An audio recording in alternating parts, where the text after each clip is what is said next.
사랑하는 행복한 교회 성도 여러분, 이 영상을 보시는 하나님 나라의 귀한 자녀 여러분, 오늘은 2022년 11월 18일 금요일입니다. 오늘 매일 성경 본문에서는 환상의 묘사에 상응해서 그 해석도 작은 뿔에 집중됩니다. 여러 시대 후에 올 작은 뿔의 등장이 다니엘이 본 환상이 핵심이기에 그때를 위하여 환상은 봉인되어야만 했습니다. 주전 2세기의 안티오쿠스 4세 에피파네스의 등장과 그의 일시적 성공, 그에 의한 경건한 유대인들의 박해와 그의 멸망은 이미 오래전에 하나님께서 정해놓으신 왕의 시간표에 따른 것이었습니다. 오늘 본문을 나누어 보겠습니다. 8장 15절부터 18절. 해석자 가브니엘의 출현, 사람 모양 같은 것, 가브니엘의 등장, 다니엘의 반응, 정한 때 끝에 관한 것, 다니엘을 일으켜 세우는 가브니엘. 19절부터 26절. 환상의 해석과 봉인, 마지막 때의 환상, 메데와 바사 왕들, 헬라의 첫 번째 왕, 네 나라, 마지막 때의 한 왕, 봉인된 환상. 27절. 다니엘의 반응. 오늘 본문 다니엘 8장 15절부터 27절의 말씀을 듣고 다시 오겠습니다.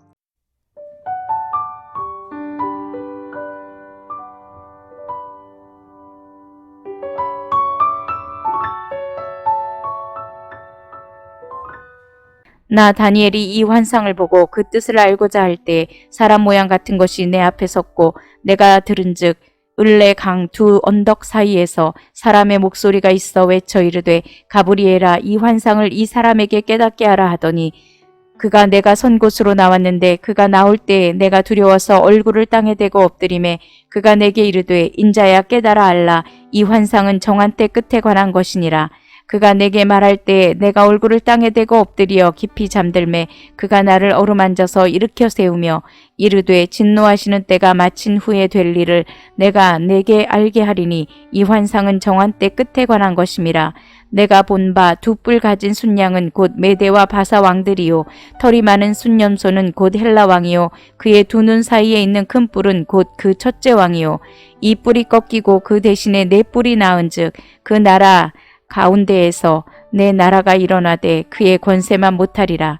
이 내 나라 마지막 때에 반역자들이 가득할 즈음에 한 왕이 일어나리니 그 얼굴은 뻔뻔하여 속임수에 능하며 그 권세가 강할 것이나 자기의 힘으로 말미암은 것이 아니며 그가 장차 놀랍게 파괴 행위를 하고 자의로 행하여 형통하며 강한 자들과 거룩한 백성을 멸하리라. 그가 꾀를 베풀어 제 손으로 속임수를 행하고 마음에 스스로 큰 체하며 또 평화로운 때에 많은 무리를 멸하며 또 스스로 서서 만왕의 왕을 대적할 것이나 그가 사람의 손으로 말미암지 아니하고 깨지리라.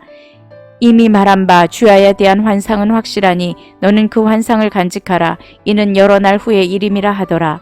이에 나 다니엘이 지쳐서 여러 날 앓다가 일어나서 왕의 일을 보았느니라. 내가 그 환상으로 말미암아 놀랐고 그 뜻을 깨닫는 사람도 없었느니라.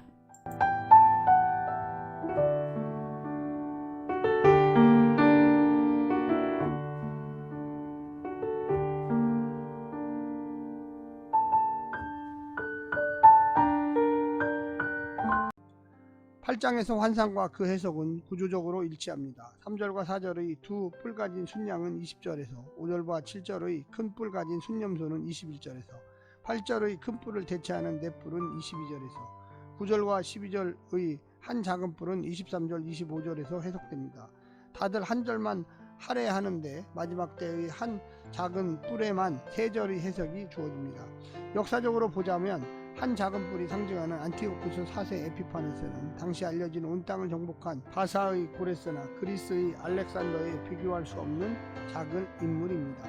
그럼에도 그가 다니엘서의 종말에서는 핵심 역할을 담당하는데 이는 다니엘서의 종말이 주전 2세기 초반의 유다적 관점에서 기술되었기 때문입니다.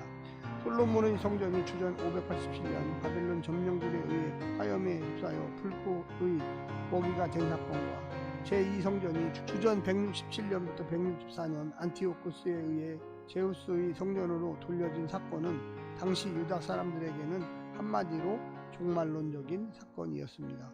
오늘 본문을 세 부분으로 나누어 자세히 설명드리겠습니다. 첫 번째, 말씀을 듣고 혼절하다. 가브니엘을 보고는 두려워 땅에 엎드렸던 다니엘은 그로부터 환상의 의미를 듣는 것이 얼마나 힘이 들었던지 깊은 잠에 빠져버립니다.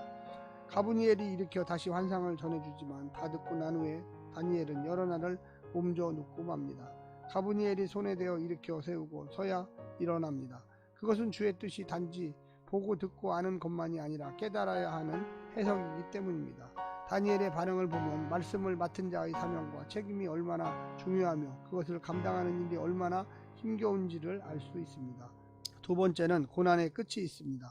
가브니엘이 환상을 해석합니다. 그 핵심은 현재 당하는 성도의 고난은 영원하지 않으며 반드시 끝이 있다는 것입니다. 작은 뿔의 통치, 즉 안티오쿠스의 통치는 여호와의 구원을 기다려야 하는 그분의 진노 기간이었습니다. 회피하고 외면할 시간이 아니라 직면하고 성찰할 시간입니다. 아무리 강한 권세라도 하나님이 허용하신 것이 아니면 설 수 없고 하나님이 거두시면 사라질 것입니다. 그러니 이제 이스라엘에게 필요한 것은 독립할 힘을 기르는 일이 아니라 하나님께로 돌아가서 그분을 의지하는 것입니다. 하나님만이 참 주권자 되신다는 생각으로 세상에서 사는 것입니다. 마지막 세 번째는 모든 형통이 늘 축복만은 아니다. 작은 뿔은 형통합니다. 모든 것이 다 자기 원하는 대로 맘먹은 대로 되어갑니다. 속이는 대로 속고 치는 대로 다 멸망합니다. 하지만 그는 사람의 손으로 멸망하지 않고 깨지게 될 것입니다. 자신의 강함 및 자기 힘으로 말미암지 않고 역사의 주관자 하나님의 결정에 의한 것임을 잊은 그는 교만하여 여호와마저 인정하지 않습니다. 그의 권세가 자기 힘으로 되지 않았음을 모르고 자만한 이 세력은 결국 하나님이 정하실 때에 무너지게 될 것입니다. 악인의 형통함은 다른 악인을 심판하기 위한 도구일 뿐입니다. 하나님께 순종하여 얻은 형통함이 아니라면 축복이 아닙니다. 형통한 듯 보이는 결과로 나와 하나님과의 관계를 판단하지 말아야 할 것입니다. 사랑하는 성도 여러분, 오늘 하루도 승리하시고요. 성령의 놀라운 능력과 권능을 받으셔서 오늘 하루 의미 있는 삶을 사시기를 간절히 부탁드립니다. 샬롬.